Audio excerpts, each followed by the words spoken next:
मैं ऐसी वीडियो बनाना तो नहीं चाहता था, लेकिन मैं बना रहा हूँ क्योंकि 90% ऑफ ट्रेडर्स ऐसी वीडियो को पूरा वॉच ही नहीं करते। जो सबसे बोरिंग वीडियोस होती हैं वही सबसे ज़्यादा आपको नॉलेज और एक्सपीरियंस प्रोवाइड करती हैं। अब ये मेरे पास पिछले 4 हफ्तों की ट्रेड्स का डाटा है, जिसमें मैंने लिखा है कि मैंने हर वीक में कितनी ट्रेड्स की हैं टोटल, और उसमें मुझे कितना लॉस हुआ है। यहाँ पर सबसे पहली चीज़ जो मुझे सीखने के लिए मिलती है वो ये है कि जितनी ज़्यादा मैं ट्रेड्स करूँगा मेरा लॉस उतना ज़्यादा होगा। न्यू ट्रेडर्स की मेंटालिटी क्या होती है कि जितनी ज़्यादा ट्रेड्स होंगी मैं तो उतना प्रॉफिट बना लूँगा, लेकिन इसका उलट होता है। जितनी ज़्यादा आप ट्रेड करोगे आपको उतना ज़्यादा लॉस होगा, क्योंकि आप ऑटोमेटिकली ओवर ट्रेडिंग या रिवेंज ट्रेडिंग की तरफ चले जाओगे। जो सीखने वाला काम है ना वो 1 साल में सीखा जाता है, यानी कि आपने मार्केट में जो भी चीज़ें सीखनी है, जैसे ICT है, प्राइस एक्शन है, spot and resistance trend line, ये सारी चीज़ें जो है ना मिनिमम 1 साल में सीखी जाती हैं। जो ट्रेडर को टाइम ज़्यादा लगता है, 3 साल, 4 साल, 5 साल, वो उसको अपने आप को मास्टर करने में लगता है, अपने इमोशंस को मास्टर करने में उसे ज़्यादा टाइम लगता है। डेट्स वाई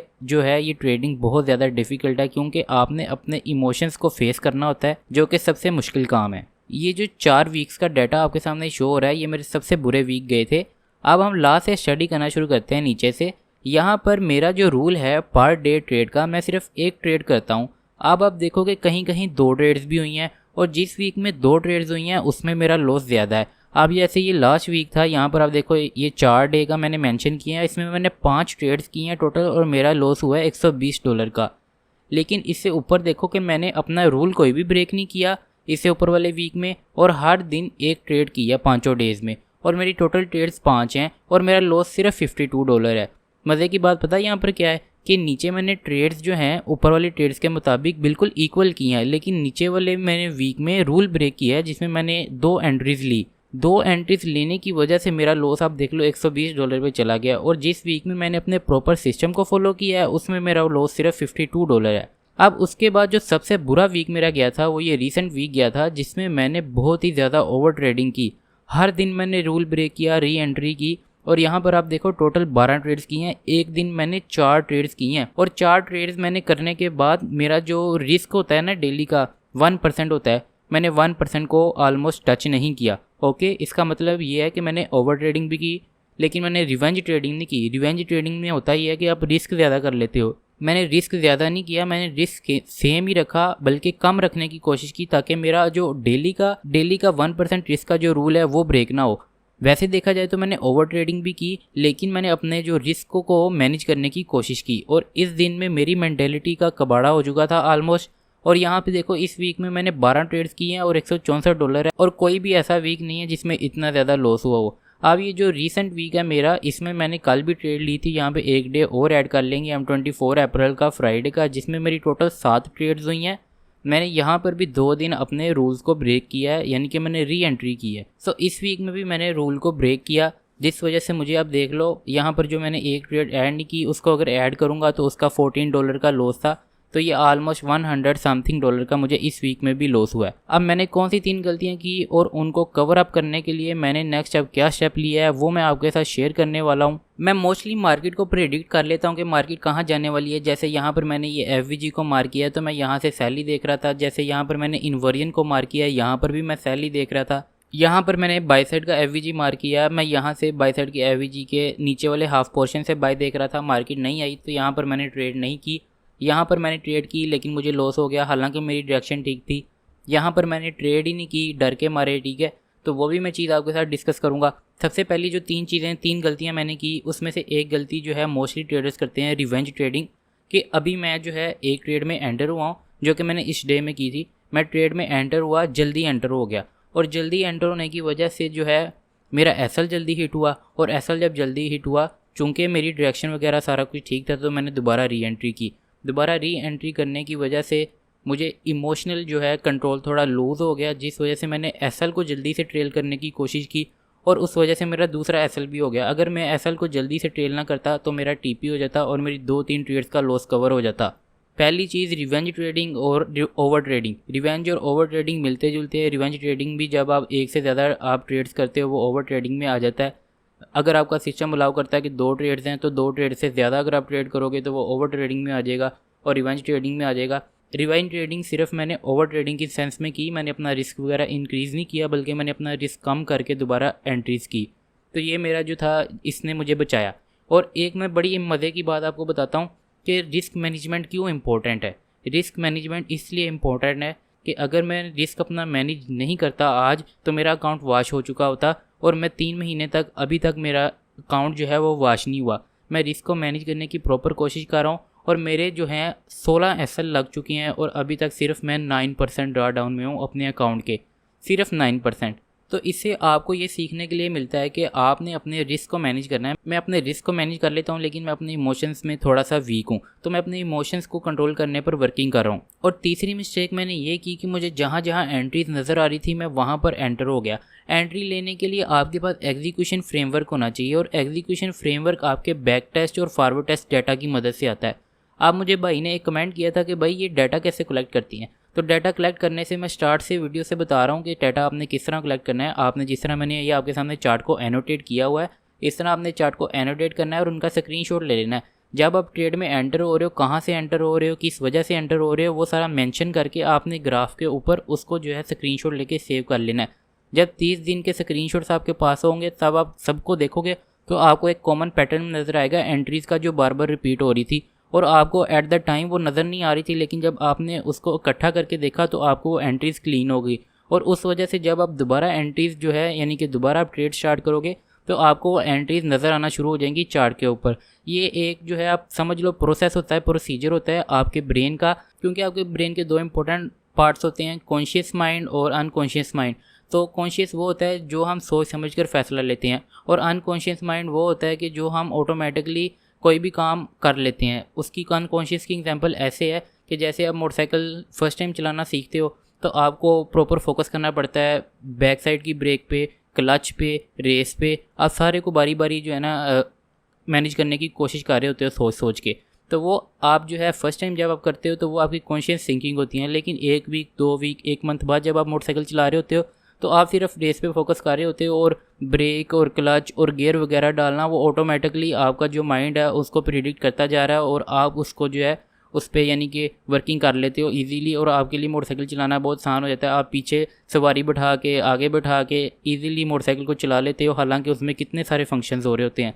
तो सेम चीज़ यही होती है ट्रेडिंग में कि आप जो है एंट्रीज़ को बार बार रिपीट करते हो तो उसका पैटर्न माइंड में बैठने में टाइम लगता है और इसी वजह से ओवरऑल ट्रेडिंग में सक्सेस का जो टाइम है वो 3 साल से 5 साल हो जाता है। ठीक है, यानी कि आपको टाइम लगता है जब तक आपको यानी कि डाटा की समझ आती है। सो जो ट्रेडर्स हैं जिनको बहुत ज़्यादा टाइम लगता है वो यही मिस्टेक करते हैं कि वो जर्नलिंग नहीं करते, वो अपना डाटा कलेक्ट नहीं करते।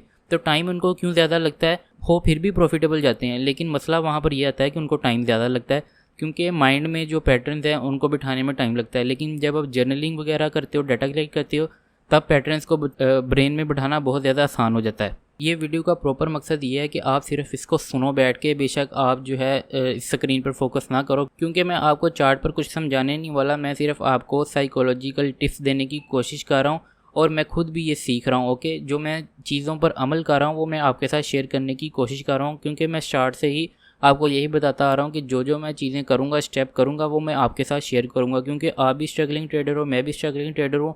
तो हो सकता है कि आपको मेरी वजह से फ़ायदा हो जाए और मुझे आपकी वजह से।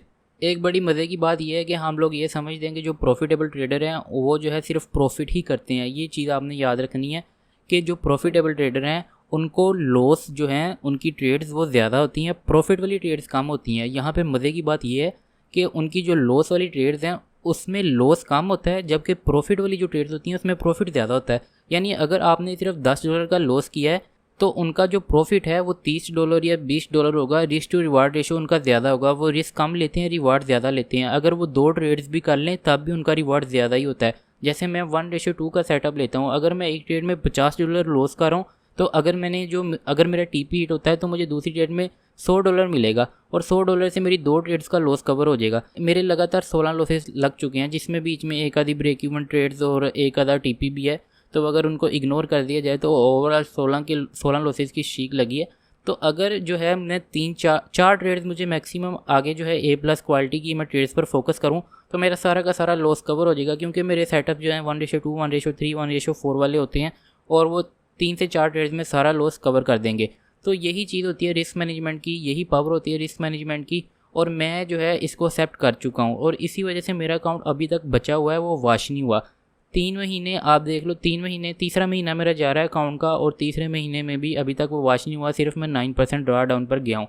उससे पहले मुझे 8 महीने एक अकाउंट पर मैं लगातार लगा रहा था और वो भी वॉच नहीं हुआ था। उसमें से मैंने अमाउंट को निकाल लिया और मैं एक नया अकाउंट जो है उस पर वर्किंग मैंने स्टार्ट कर दी। आप देख लो 1 साल तक का जो पीरियड है उसमें मेरा एक भी अकाउंट वॉच नहीं हुआ। तो ये बताने का मकसद आपको सिर्फ यही था कि आप जो है अगर प्रॉपर रिस्क को मैनेज करोगे तो आपका अकाउंट जो है, पहली चीज़, वो कभी भी वॉच नहीं होने वाला। आप लगे रहोगे, कभी आपका अकाउंट ऊपर जाएगा, कभी नीचे आएगा, कभी ऊपर जाएगा, कभी नीचे आएगा। तो आप एक ब्रेक इवन जो है फेज़ में आ जाओगे अगर आपको रिस्क को मैनेज करना सीख लेते हो और आपके पास एक प्रॉपर सेटअप है, एक प्रॉपर सिस्टम है। एक गलती जो मैं करता था, पहले भी बहुत कम करता था और अब भी बहुत कम करता हूँ, लेकिन बहुत सारे ट्रेडर्स करते हैं, तो वो मैंने कहा क्यों ना आपके साथ शेयर कर दूँ कि जब आप एक ट्रेड में एंटर होते हो तो आप अपना जो है ना एसएल एक जगह सेट कर लेते हो। लेकिन क्या होता है, जब भी जैसे ही मार्केट आपके एसएल की तरफ मूव करती है, आप एसएल को थोड़ा और बड़ा कर देते हो। तो ये काम नहीं आपने करना, क्योंकि आपने रिस्क अपना सेम रखना है। अगर आप रिस्क अपना बढ़ाओगे तो आपका अकाउंट डेफिनेटली ब्लीड करेगा और ऐसा ऐसा वॉश हो जाएगा। आपने एसएल को मूव नहीं करना। और एग्जीक्यूशन फ्रेमवर्क के बारे में मैं आपको एक टिप देना चाहता हूँ। जब भी अगर आपको कोई बोट वगैरह का पता हो, आजकल ट्रेडिंग बोट्स बहुत ज़्यादा चल रहे हैं, तो आप उनको ऑन करते हो तो वो ट्रेड लगाते हैं, टीपी भी सेट कर देते हैं, एसएल भी सेट कर देते हैं। उनमें कोई इमोशन नहीं होता। सेम काम आपने करना है। जब आपने ट्रेड लेनी है, आपने अपना जो प्रॉपर सेटअप है उसके अकॉर्डिंग ट्रेड लेनी है। ट्रेड लेने के बाद आपने अपना टीपी लगा देना है, एसएल लगा देना है। उसके बाद मार्केट एसएल ले, टीपी ले, वो आपका काम नहीं है देखना। आपने सिर्फ जो है चार्ट को बंद कर देना है ट्रेड लेने के बाद कुछ टाइम के लिए। बार बार अगर आप चार्ट को देखोगे तो आपको बहुत सारे इमोशंस आएंगे। पहला इमोशन आप जो है, आपको फियर ऑफ हिटिंग एसएल होगा कि यार मेरा कहीं एसएल ना हिट हो जाए तो मैं एसएल को अपना बढ़ा लूँ। तो जब आप ट्रेड को बार बार वॉच कर रहे होते हो तो आपके जहन में बहुत ज़्यादा ख्यालात आ रहे होते हैं। तो आईसीटी के कहने के अकॉर्डिंग जो है 2024 में मेंटोरशिप की थी मैंने, तो उसमें कहा था जब भी आपने ट्रेड लेनी है और आप ट्रेड को वॉच कर रहे हो, आपके जहन में जो भी ख्यालात आ रहे हैं आपने उनको नोट करते जाना है। मैंने भी ऐसे ही किया। आप अब भी अगर आप देखोगे तो आप जो है आपने करना ये है कि बेसिकली जब भी आप ट्रेड में एंटर होगे तो आपने अपने इमोशंस, जो भी ख्यालात आ रहे हैं, उनको लिखते जाना है। और आपको जो है एट ए पॉइंट रियलाइज़ होगा कि आप जब ट्रेड में एंटर होते हो तो आपकी बॉडी में डिफरेंट सिम्टम्स अपीयर होते हैं, जिसमें आप जो है आपको थोड़ा सा स्ट्रेस फील होती है, थोड़ी सी एंग्जाइटी होती है। तो जब आपको स्टार्ट में तो आपको बिल्कुल भी पता नहीं होता कि आप कैसा फील कर रहे हो। तो जैसे ही आप ऐसा ऐसा प्रॉपर सिस्टम की तरफ आते हो, उसको फॉलो करने की तरफ आते हो, एक डिसिप्लिन ट्रेडर बनने की कोशिश करते हो, तब आपको रियलाइज़ होता है कि यार बॉडी में ये डिफरेंट सिम्टम्स थे जो अपीयर हो रहे हैं। तो वो जो है मैं आपको बता देता हूँ। मेरे केस में तो मैं थोड़ा सा स्ट्रेस फील करता था, थोड़ा सांस लेने में मुश्किल होती थी। तो उसको हल करने के लिए मैं जो है एक ऐप वगैरह यूज़ कर लेता हूँ। ब्रीदिंग एक्सरसाइज उसमें होती हैं, ब्रीदिंग एक्सरसाइज को यूज़ करके मैं अपने आप को काम करने की कोशिश करता हूँ। उससे काफ़ी बेटर फील होता है। और समटाइम्स मैं जो है एक्सरसाइज वगैरह करता हूँ ट्रेड से पहले भी और बाद में भी। तो मकसद ये है कि आपने अपनी मेंटल हेल्थ को, अपनी फ़िज़िकल हेल्थ को, उसको भी बरकरार रखने की कोशिश करनी है। ठीक हो गया। मूड स्विंग्स होते हैं आपके, बहुत सारे मूड स्विंग्स होते रहेंगे।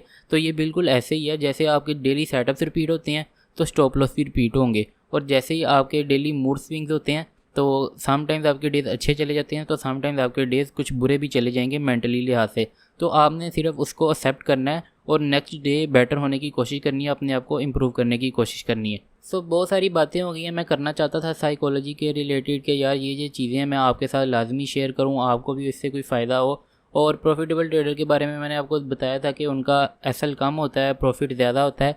और आजकल जो मार्केट में गंद बचा हुआ है वो सिर्फ आपको, जो भी प्रॉफिटेबल ट्रेडर्स हैं वो सिर्फ प्रॉफिट वाली ट्रेड्स दिखाते हैं, लॉस वाली ट्रेड्स बहुत कम है ट्रेडर्स जो शो करते हैं। जिस वजह से आज के ट्रेडर्स की मेंटालिटी बहुत ज़्यादा ख़राब हो चुकी है। जो भी नया ट्रेडर बनना चाह रहा है उसको यही लगता है कि बस प्रॉफिट ही प्रॉफिट है। ऐसा कुछ भी नहीं होता। अगर आप वीडियो देख रहे हो और न्यू हो ट्रेडर हो तो आपके स्टार्टिंग में लॉस ही लॉस होने वाले हैं। प्रॉफिट ही प्रॉफिट तो गया काम से, ऐसा कुछ भी नहीं होने वाला। तो आई होप आपको जो है वीडियो सुनने का अभी तक यहाँ तक मज़ा आ रहा होगा। मैं चाहता हूँ कि और डिफरेंट काफ़ी सारी बातें करूँ, पर्सनल भी, और जो भी एक्सपीरियंसेस मैंने अभी तक किए हैं वो आपके साथ शेयर करूं। लेकिन वीडियो आई होप सो कि काफ़ी लंबी हो चुकी है और मैं बीच में काफ़ी गलतियां भी की हैं, तो मुझे एडिट करने में बड़ा टाइम लग जाएगा। अगर आपको ये वीडियो अच्छी लगी है तो आपने कमेंट करना है पार्ट 2, तो इस पर मैं पार्ट 2 लाऊंगा। मिलते हैं को नेक्स्ट वीडियो में, तब तक के लिए अल्लाह हाफिज़।